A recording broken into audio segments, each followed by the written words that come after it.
volný pád, rychlost volného pádu, V se rovná G krát T, délka volného pádu, S se rovná G krát T na druhou lomeno 2. Rychlost dopadu... Brebera jedna brebentí tam a nedává pozor. Co? Kdo mi řekne vzorec zrychlení?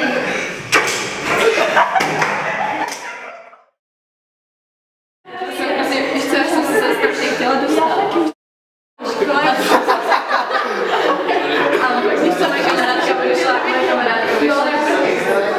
A já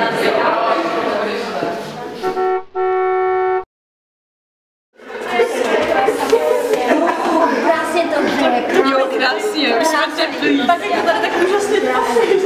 Já si myslím.